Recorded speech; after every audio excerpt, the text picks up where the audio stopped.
So hello dear students, कैसे हैं आप सभी। मैं हमेशा भगवान से प्रार्थना करता हूं कि मेरे स्टूडेंट्स, मेरे जानकार, मेरे जितने भी चाहने वाले हैं वो जहां पर भी हों, जैसे भी हों, खुश रहें। तो चलिए स्टूडेंट्स, आपके लिए एक नई क्लास आज लेकर आया हूं। रीजनिंग की क्लास है। टाइसन क्यूब का टॉपिक रहने वाला है और बहुत ही इंटरेस्टिंगली आपको पढ़ाऊंगा। एक एक चीज आपके दिमाग में ऐसे फिट बिठा दूंगा कि रीजनिंग के क्वेश्चन जहां भी आपको करने पड़ते हैं ना, आप मजे से करके आएंगे और 100% श्योर कुछ सही करके आएंगे। तो चलिए क्लास स्टार्ट करते हैं। और डाइस और क्यूब के अंदर जो हम सबसे पहली चीज पढ़ने वाले हैं ना, वो हम डाइस और क्यूब का ही डिफरेंस पढ़ेंगे, क्यों इनको अलग अलग नाम दिए गए। तो जैसा कि आपके सामने पिक्चर है ना, यहाँ पर आप देख पा रहे हैं क्यूब का पिक्चर अलग दे रखा है, और इधर साइड पर अगर आप आएंगे तो यहाँ आपको दिख रहा है एक जो डाइस है उसको मैंने दो तरह से यहाँ पर दिखाया हुआ है आपको। दो तरह से कैसे, एक क्यूबॉइडल शेप में है और एक क्यूब शेप में है। क्यूबॉइड और क्यूब मैथमेटिक्स में आप पढ़ते हो, अच्छी तरह जानते होंगे। मीन्स यहाँ पर देखिए, ये जो लेंथ है ये ज्यादा है, बाकी जो साइड्स हैं वो कोई छोटी है कोई बड़ी है, फर्क नहीं पड़ता। लेकिन हाँ, ये फर्क पड़ जाता है किसमें, क्यूब में। क्यूब जब हम कहेंगे, क्यूब का एक्सप्लेनेशन जो रहेगा वो ये रहेगा, all the edges must be equal.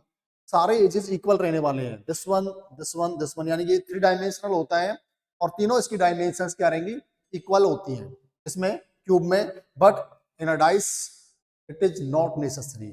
ये किसी भी तरह का हो सकता है, क्यूबॉइडल हो सकता है और क्यूब शेप का भी हो सकता है। यही मेन डिफरेंस है एक डाइस में और क्यूब में, इसके अलावा कुछ नहीं है। ठीक है, तो चलिए आगे जो हमें क्वेश्चन सोल्व करने होते हैं रीजनिंग में से रिलेटेड, वो कैसे किए जाते हैं वो समझा देता हूं आपको। यहाँ पर देखिएगा, सबसे पहले हम बात करते हैं डाइस की। डाइस की बात करते हैं तो डाइस में हमें स्टैंडर्ड डाइस और नॉन स्टैंडर्ड डाइस को पहचानना होता है सबसे पहले। अगर हमको इनकी पहचान आ गई ना, तो इसका मतलब ये है कि हम कई सारे क्वेश्चंस को तो बिना मैथमेटिकली सॉल्यूशन लगाए भी कर सकते हैं। कैसे, देखिए यहाँ पर एक स्टैंडर्ड डाइस दिया है, एक नॉन स्टैंडर्ड डाइस दिया, लेकिन आप तो कह रहे होंगे देखकर कि सर हमें तो ये दोनों एक ही तरह की नजर आ रहे हैं। बिल्कुल, ये बिल्कुल सेम है, लेकिन इनमें डिफरेंस कैसे आएगा। इनमें डिफरेंस इस तरह से होगा कि मैंने यहाँ पर डाइस के ऊपर 1 2 3 ये पॉइंट्स लिख दिए, और यहाँ पर जो नॉन स्टैंडर्ड डाइस मैंने शो कर रखा है यहाँ पर 4 3 एंड 5 ये नंबर्स लिख दिए। तो अब आप कहोगे नंबर लिखने से क्या फर्क पड़ गया। जी हाँ, नंबर लिखने से ही असली फर्क पड़ता है स्टैंडर्ड डाइस और नॉन स्टैंडर्ड डाइस का। किस तरह से, देखिए पहली कंडीशन ये कहती है, कंडीशन 1 ये कहती है किसके लिए, स्टैंडर्ड डाइस के लिए। किसकी बात कर रहे हैं हम, सबसे पहले स्टैंडर्ड डाइस को समझ लेते हैं। स्टैंडर्ड डाइस के लिए जो पहली कंडीशन है वो क्या है, वो कंडीशन कहती है कि उसके फेस पर, कौन से फेस, जो आपको विजिबल फेसेस हैं, जो आपके सामने हैं। सामने कैसे, अभी तो आप कोई डाइस उठाकर कहोगे कि सर हम तो किसी भी फेस को अपने सामने कर सकते हैं। नहीं, अगर आप डाइस को पूरा देखना चाहते हो ना कहीं से भी, तो आपको एक साथ में मैक्सिमम 3 फेस ही उसके नजर आ सकते हैं। 3 फेस मैक्सिमम नजर आ सकते हैं, तो 3 ही मैंने आपको यहाँ पर सामने पुट करे हैं। तो इसकी जो पहली कंडीशन है स्टैंडर्ड डाइस की, 3 फेसेज पर जो विजिबल फेसेज है, आपके सामने जो फेसेज हैं, उन पर जो नंबर्स होंगे उनका किन्हीं भी दो का सम कभी भी 7 नहीं होगा। पहली कंडीशन तो ये है। तो none of the two faces have sum 7। उनका जो सम है किन्हीं भी दो का, वो 7 नहीं होगा। देखिए 3 और 1 को ऐड करते हैं तो 4 होता है, 7 नहीं होता है। 3 और 2 को ऐड करते हैं तो 5 होता है, 7 नहीं होता है। और 2 और 1 को ऐड करते हैं तब भी 3 आता है, 7 नहीं होता है। इसका मतलब क्या है, ये स्टैंडर्ड डाइस है पहली कंडीशन के अकॉर्डिंगली। फर्स्ट कंडीशन के अकॉर्डिंगली ये स्टैंडर्ड डाइस हुआ। कैसे, none of the faces, none of the 2 faces have sum of 7। 7 का सम नहीं आएगा, जोड़ने पर 7 रिजल्ट नहीं आने वाला है, पहली कंडीशन ये है। लेकिन all opposite faces, all, second में हम जो सेकंड कंडीशन में पढ़ेंगे, all opposite faces have sum equals to 7। जो अपोजिट फेसेस होंगे उनका सम जरूर 7 आएगा, मस्ट बी 7। मींस 3 के अपोजिट जो होगा वो क्या होना चाहिए, 4 होना चाहिए। किस फेस की बात कर रहा हूं मैं, देखिए आपको 3 फेसेस नजर आ रहे हैं और 3 इसके पीछे मौजूद हैं। वो आगे कुछ स्लाइड्स आने वाली है और मैं और ज्यादा क्लियर कर दूंगा कि कैसे डाइस में पीछे आगे पेजेस होते हैं, फेसेस होते हैं और हम किसको अपोजिट कहते हैं। तो फेस आपके सामने विजिबल होते हैं ना, वो एक दूसरे के अपोजिट कभी नहीं हो सकते। तो 3 का अपोजिट वो होगा जो 2 के पीछे यहाँ पर मौजूद है, 2 का एडजेसेंट है। जो ये टॉप पर है तो इसका नीचे बॉटम वाला अपोजिट होगा और 2 के अपोजिट ये वाली साइड होगी जो पीछे आपको नजर नहीं आ रही है। तो इनका सम क्या होगा, 7 होगा इनका सम इन अ स्टैंडर्ड डाइस। एक स्टैंडर्ड डाइस में ऐसा होता है। अभी नॉन स्टैंडर्ड डाइस के लिए यही दोनों रूल इस तरह से काम करेंगे। जब बात होगी नॉन स्टैंडर्ड डाइस की, अगर आपको समझ आ गया तो मैं इसको इरेज कर देता हूं, केवल नॉन स्टैंडर्ड के रूल में लिखने वाला हूं आगे। अभी नॉन स्टैंडर्ड डाइस की बात करते हैं। तो मैंने यहाँ पर जो नंबर लिखे, अगर आप मैं यहां से कहता हूं कि नंबर्स हमारे 2, 5, 4 ये नंबर्स थे, 2, 4, 5 ये नंबर्स थे। तो जो पहली कंडीशन मैंने इसमें बताई थी, मैंने यहाँ पर 1, 2 और 3 लिखा था। तो बताइए इसमें और इसमें क्या डिफरेंस है। पहला डिफरेंस तो यही है कि यहाँ पर जो हमारे विजिबल फेसेस हैं इसके, उन विजिबल फेसेस में सम आ रहा है 5 and 2 7, 5 + 2 7, यानी कि 7 सम आ रहा है। तो इसमें क्या होगा, पहली कंडीशन यही है कि विजिबल फेसेस पर, कौन से फेसेस पर, at visible faces, at visible faces the sum of two faces, the sum of two faces must be 7, must be 7, जरूर 7 होना चाहिए। क्या, सम ऑफ टू फेसेस, दो फेसेस का सम 7 जरूर होना चाहिए। तो देखिए 4 और 2 6 इनका नहीं है, 5 4 9 इनका नहीं है, लेकिन 5 2 7 इन दो फेसेस का सम 7 हो चुका है। इसलिए ये क्या है, नॉन स्टैंडर्ड डाइस है। अंडरस्टैंड। तो इसका जो अगला रूल है वो क्या है, इसी के अकॉर्डिंगली जो रूल सेकंड हमने पढ़ा था उसी पर बेस्ड है वो। इसमें हमने क्या पढ़ा था कि अपोजिट जो फेसेस होंगे उनका सम 7 होगा, लेकिन इसमें अपोजिट फेसेस का 7 नहीं होता है। Sum of opposite faces, sum of opposite faces may not be 0, may not be 7, sorry 0 नहीं, may not be 7। Opposite faces का जो सम है वो 7 नहीं होना चाहिए। समझ गए होंगे आप स्टैंडर्ड डाइस और नॉन स्टैंडर्ड डाइस को। तो ये मैंने क्यों समझाया, आगे आने वाले क्वेश्चंस में आपको पता चल जाएगा कि सर ने जो बताया था वो बिल्कुल सही बताया और उसके अकॉर्डिंगली हमारे क्वेश्चंस बड़ी इजीली सोल्व हो रहे हैं। तो चलिए नेक्स्ट पेज पर आ जाते हैं गाइस। और नेक्स्ट पेज पर मैं आपको दिखा रहा हूं यहाँ पर वो सारे फेसेज एक डाइस के, एक डाइस के सारे फेसेज आपको दिखा रहा हूं, देख लीजिएगा। यहाँ पर 4 लिखा हुआ है, यहाँ 3 लिखा हुआ है, एडजेसेंट साइड 1 लिखा हुआ है। ठीक है, अभी देखिए आप इसके दो फेसेस देख पा रहे हैं, एक फेस पर 1 है, एक पर 3 है, एक पर 1 एक पर 3। लेकिन इसको आगे प्ले करते हैं, यहाँ पर 5, यहाँ 3 के अपोजिट जो है उसमें 4 नहीं है, यहाँ 4 इसके एडजेसेंट साइड पर है और 1 देखिए यहाँ पर है। फिर से प्ले करता हूं, आप देखेंगे, आप पहचानेंगे कौन से टाइप का डाइस है। आप पहचानने की कोशिश कीजिएगा कौन से टाइप का ये डाइस है। ये लीजिए, मैं आपको 3 फेस इसके विजिबल करके दे देता हूं। इसके 3 फेस विजिबल हो रहे हैं आपको, एक फेस पर 3 है, एक फेस पर 5 है, एक फेस पर 1 है। बताइए कौन से टाइप का डाइस है। कमेंट बॉक्स में कमेंट करके बता दीजिएगा आप कि ये कौन से टाइप का डाइस है, ये स्टैंडर्ड डाइस है या नॉन स्टैंडर्ड डाइस है, ये आप बताइए। अगर आपको यहां तक समझ में आ गया तो आपको इसके क्वेश्चन सोल्व करने में बड़ी आसानी हो जाएगी। अभी हम जल्दी क्वेश्चन पर आने वाले हैं, क्योंकि आप सोच रहे होंगे कि डाइस डाइस दिखाकर सर क्या साबित करना चाहते हैं। ये डाइस दिखाकर मैं एक भूमिका वो तैयार कर रहा हूं कि इसके बाद में जब भी आप डाइस का क्वेश्चन निकालने जाएंगे, क्यूब का क्वेश्चन निकालने जाएंगे, तो आप चुटकियों में सोल्व कर पाएंगे उसके, इसलिए ये आपको दिखाना जरूरी था। तो यहाँ पर आपने देखा कि फेसेस पर जो नंबर्स आ रहे हैं 3, 5 और 1, इनमें कहीं भी सम क्या नहीं है, क्या 7 बन रहा है कहीं पर, देखिए 5 1 6, 3 1 4, 3 5 8, क्या 7 बन रहा है कहीं पर, कोई 7 नहीं बन रहा है। 7 नहीं बन रहा तो इसका मतलब क्या है, ये एक स्टैंडर्ड डाइस है।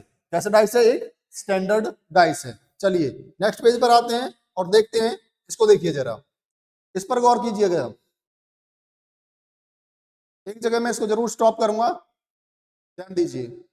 चलिए यहाँ पर 2 ही नजर आ रहे हैं ना, 2 से काम चलेगा नहीं, 2 से काम नहीं चलना, 3 कम से कम नजर आने चाहिए। अब देखिए इसको, 5 4 1, 5 4 1, यहां भी सम 7 नहीं है, तो इसका मतलब क्या है, ये भी एक नॉन स्टैंडर्ड डाइस है, नॉन स्टैंडर्ड डाइस है। तो चलिए अब आपके दिमाग में ये आता है कि सर ने हमें जो ये डाइसेस दिखाए हैं या क्यूब दिखाए हैं, तो हम कैसे क्वेश्चन अपने एग्जाम में फेस करेंगे और कैसे उनको सोल्व करेंगे। तो गाइस मैं आपको बता देना चाहता हूँ क्वेश्चन किस टाइप के आने वाले हैं।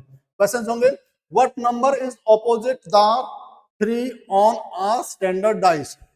आपको स्टैंडर्ड डाइस पहचानना है सिर्फ। स्टैंडर्ड डाइस आपको पता है मैंने क्या कंडीशन बताई थी कि अपोजिट फेसेस का सम 7 होगा और जो विजिबल फेसेस हैं उनमें किन्हीं भी दो का सम 7 कभी नहीं होगा। गौर कीजिए, अब ऐसे क्वेश्चन आएगा, पूछेगा आपसे what number is opposite to 3 on a standard dice. तो एक स्टैंडर्ड डाइस पर 3 के अपोजिट क्या आएगा, 7 में से माइनस करके आंसर निकाल लीजिए, बिकॉज मैंने बताया था दो अपोजिट फेसेस का सम 7 होगा। और जब सम 7 है उनमें से एक आपको दे दिया जाए तो दूसरा निकालने के लिए आप क्या करते हैं, माइनस कर देते हैं सम में से नंबर को। तो आप 7 में से 3 माइनस करेंगे आपको आंसर मिल जाएगा 4। ये मैं बता रहा हूं क्वेश्चन किस टाइप के आएंगे, मैं यहाँ पर सॉल्यूशन नहीं दे रहा हूं आपको, सिर्फ क्वेश्चन बता रहा हूं। एक क्वेश्चन इस तरह से आता है if you roll a dice, अगर एक डाइस को आप रोल करते हो and see number 2 on top और उसके टॉप पर नंबर 2 आ जाता है, what will be the number on the bottom. तो उसके बॉटम पे क्या होगा। अभी मैंने कौन से वर्ड यूज करे थे, अपोजिट वर्ड यूज किया था मैंने। ऑपोजिट की जगह पे टॉप और बॉटम भी इस्तेमाल कर सकता है क्योंकि टॉप और बॉटम भी एक दूसरे क्या होते हैं, ऑपोजिट होते हैं। तो वहां पर भी आंसर आप ऐसे निकालेंगे। अगर स्टैंडर्ड डाइस है तो आप 7 में से माइनस कर देंगे नंबर को, जैसे कि 5 आंसर आ जाएगा। तो ये सिर्फ मैं एक टाइप बताना चाहता हूं आपको क्वेश्चंस का, इस तरह के क्वेश्चन आपसे पूछे जाएंगे। How many faces does a cube have, एक क्यूब में कितने फेस होते हैं, ये पूछा जा सकता है आपसे। ये कॉमन क्वेश्चन है, ये तो बहुत ही सिंपल, जब आपको बेसिक पढ़ाया जाता है ना क्यूब और डाइस का, तो ये क्वेश्चन किया जा सकता है कि how many faces does cube have, एक क्यूब में कितने फेस होते हैं। A cube of 5 centimeter side is cut into smaller cubes of 1 centimeter side. How many cubes will appear? यहां पर थोड़े से एडवांस क्वेश्चन आने लग जाएंगे। ये जो क्वेश्चन है ये थोड़े एडवांस हो जाएंगे और इनको सोल्व करने में आपको बहुत मजा आएगा जब आप ये टॉपिक सीख लेंगे मुझसे। तो 5 सेंटीमीटर का कोई बड़ा क्यूब है, उसको छोटे छोटे पीसेज में काटा गया 1 सेंटीमीटर साइड के, तो कितने टोटल क्यूब हो जाएंगे। इस तरह के क्वेश्चन आपसे पूछे जाएंगे इसको सीखने के बाद में। तो चलिए स्टार्ट करते हैं और दिखाता हूं आपको कि किस तरह से हम सॉल्यूशन करेंगे इन सब क्वेश्चंस का। चलिए सबसे पहले डाइस और क्यूब, सबसे पहले मैं आपको जो समझाने जा रहा हूं वो डाइस एंड क्यूब को ही समझाऊंगा कि डाइस एंड क्यूब में जो नंबर ऑफ फेसेस है, नंबर ऑफ एजेस है और नंबर ऑफ वर्टिसेस है वो कितना होता है। तो चलिए समझ रहा हूं मैं, आप तैयार होंगे आज पढ़ने के लिए बिल्कुल, और 1 मिनट भी अपना गंवाए बिना फटाक से समझ लीजिए। इसको आप डाइस कह लीजिए या क्यूब कह लीजिए, मैं तो इसको क्यूब कहूंगा क्योंकि डाइस तो क्यूबॉइडल भी हो सकता है, किसी भी तरह का हो सकता है। लेकिन यहां पर मैंने एक क्यूब या डाइस आपके सामने ले लिया। अब मैंने आपको बताना, पहला क्वेश्चन जैसे वहां पर आया था ना कितने फेसेस होते हैं, तो कितने फेस होते हैं।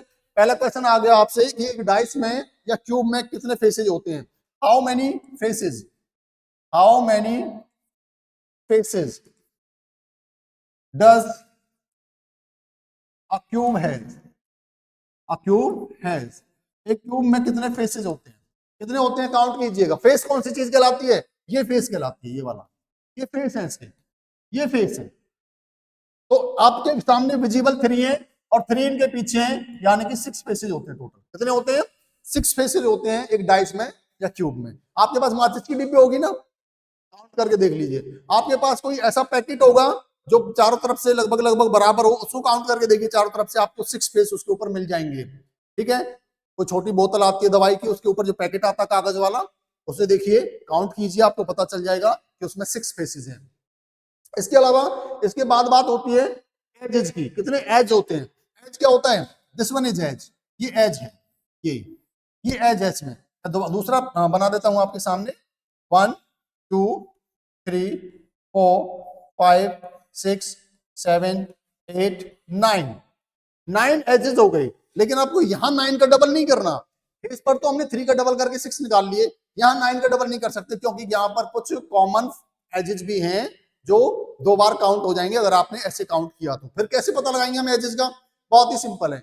आपके पास कोई भी ऐसी चीज है जो क्यूबॉइडल शेप की है या क्यूब शेप की है, उसको उठाइए और उसमें जो किनारे बने हुए हैं इस तरह के, इनको काउंट करना शुरू करिए एजेस। 1 2 3 4 1 2 3 4 1 2 3 4 4 इधर है, 4 इधर है और 4 ये हैं, यानी कि 4 + 4 + 4, इसको ऐसे काउंट करेंगे हम। 4 + 4 + 4 यानी कि 12 एजेस होते हैं। एक क्यूब में या एक डाइस में 12 एजेस होते हैं। कितने एजेस होते हैं गाइस? 12 एजेस होते हैं। 12 एजेस होते हैं। अब बात आती है वर्टिसेस की, और वर्टिसेस क्या है? ये वाले जो कॉर्नर्स होते हैं ये वर्टिसेस कहलाते हैं। ये वाले कॉर्नर्स वर्टिसेस कहलाते हैं। ये वाले कॉर्नर क्या कहलाते हैं? वर्टिसेस कहलाते हैं। और नंबर ऑफ वर्टिसेस कितने होते हैं? 4 ये रहे, 4 ही नीचे होते हैं, तो इसका मतलब ये फिक्स आपके 8 हो गए। कितने हो गए? 8 वर्टिसेस। तो उम्मीद करता हूं ये जो बेसिक बातें हैं आप इनको भूलेंगे नहीं, और अगर ये बेसिक बातें आप भूल गए तो आपको बहुत ज्यादा परेशानी होने वाली है फिर क्यूब और डाइस के क्वेश्चंस को सोल्व करने में। तो डियर स्टूडेंट्स, एक बात अपने टीचर्स की, अपने पेरेंट्स की हमेशा आपको माननी चाहिए कि आप 10वीं सीढ़ी पर जा नहीं सकते डायरेक्ट, आपको पहली सीढ़ी, फिर दूसरी सीढ़ी, फिर तीसरी, स्टेप बाय स्टेप आप चढ़ सकते हैं। वो ही एक सिस्टमेटिक तरीका है, और ऐसे ही पढ़ाई का भी यही सिस्टमेटिक तरीका है। इसलिए हमारी गवर्नमेंट ने भी क्या किया हुआ है आपको पता होगा, चाहे वो सीबीएसई है, चाहे एचबीएसई, कोई भी बोर्ड है, वो कैसे कराता है? First class, second class, third class, fourth class, 5। किसी बच्चे को आपने डायरेक्ट 10th क्लास में एडमिशन दिला दिया तो क्या वो सक्सेस हो पाएगा? नहीं जी, बिल्कुल फेल हो जाएगा। इसलिए स्टेप बाय स्टेप कीजिए, पहले अपना बेस तैयार कीजिए। अगर आपका बेस परफेक्ट है तो उसके ऊपर आप बहुत बड़ी बिल्डिंग बना सकते हैं, बहुत बड़ी इमारत बना सकते हैं, और टिकाऊ इमारत बना सकते हैं जो सालों साल चलेगी। लेकिन बेस ही वीक रह गया तो आप दूसरी तीसरी स्टोरी जैसे बनाएंगे तो वो जमीन में धस जाएगी और बेकार सारा का सारा मामला ही खराब हो जाएगा। इसलिए पहले अपने बेस को मजबूत कीजिए। और ये डाइस एंड क्यूब का जो चैप्टर है, जो टॉपिक है, उसका बेस मैं आज आपको समझा रहा हूं यहां पर। चलिए, क्लियर? फेसेस कितने? 6, एजेस कितने? 12, और वर्टिसेस कितने? 8। Is that clear? बिल्कुल क्लियर हो गया होगा। तो चलिए नेक्स्ट पे आते हैं, आगे बढ़ते हैं और बताते हैं कि आगे कैसे आप सीखने वाले हैं सारी चीजों को।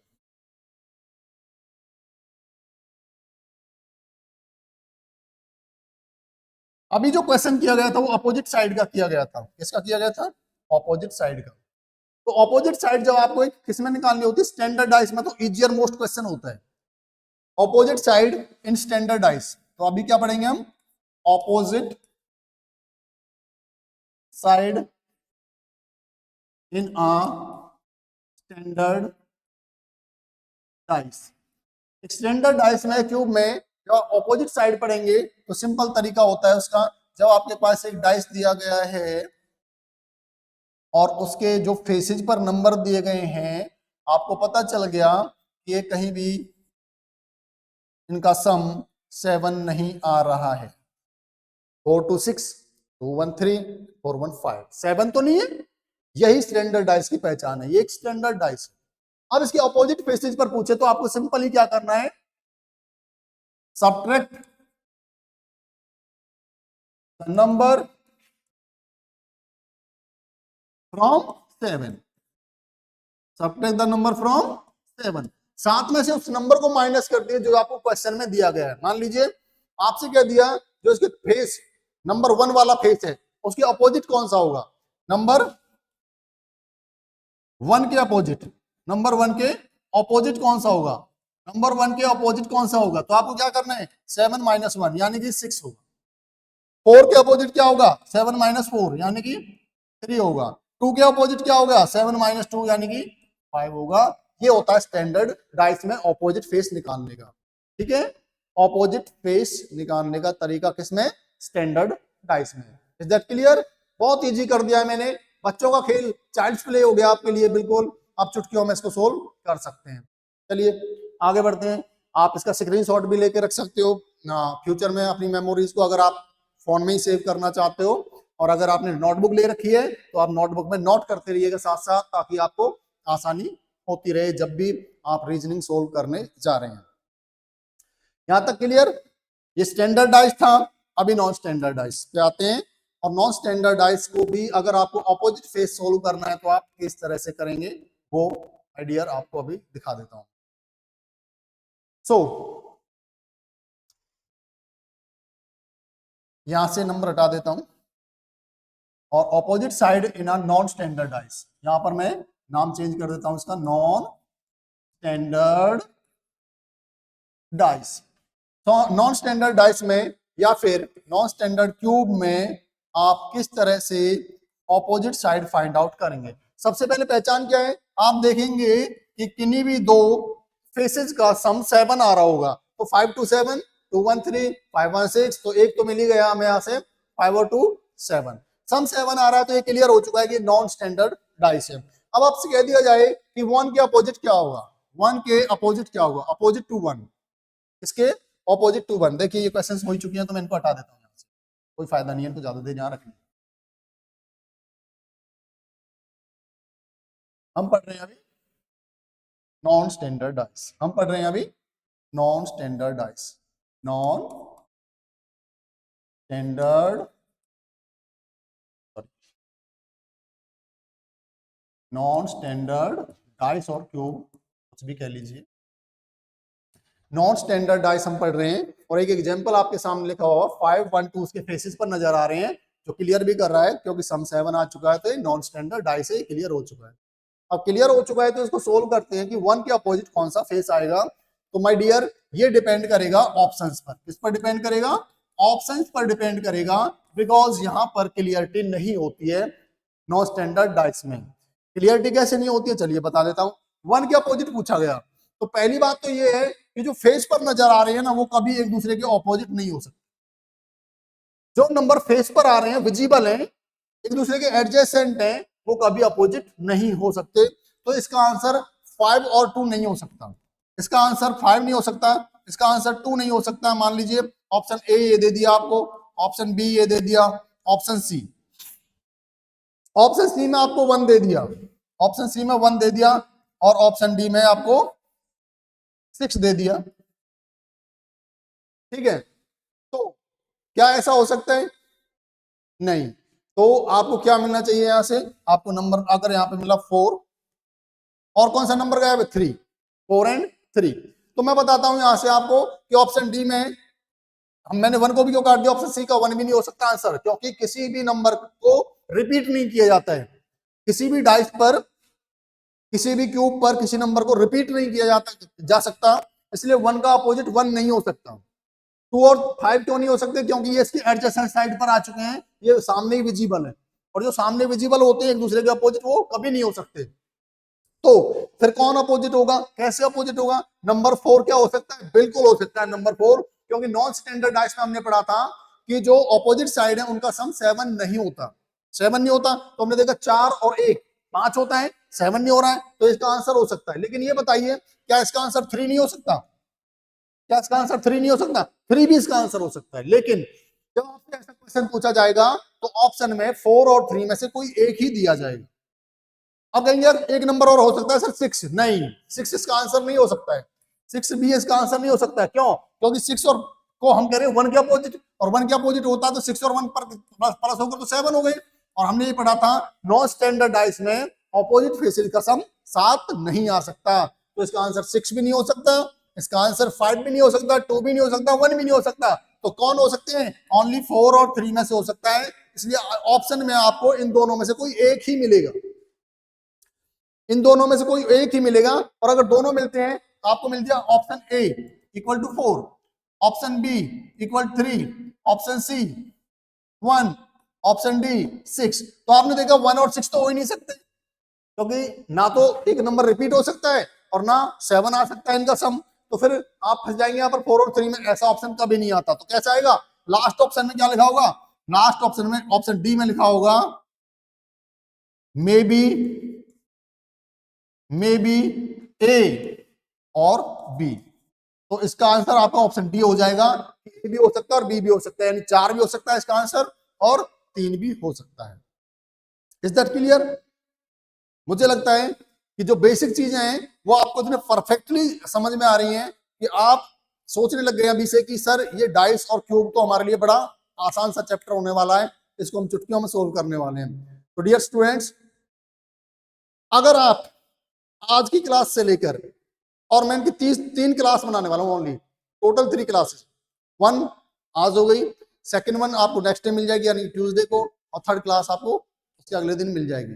तो तीनों क्लासेस में डाइस और क्यूब के सारे क्वेश्चन आपके दिमाग में ऐसे फिट बिठा दूंगा कि आप फ्यूचर में कभी भूलने वाले नहीं हो इन क्वेश्चंस को, कभी भी आप कोई भी एग्जाम देने जाएंगे आप परफेक्शन के साथ सोल्व करके आएंगे क्यूब एंड डाइस को।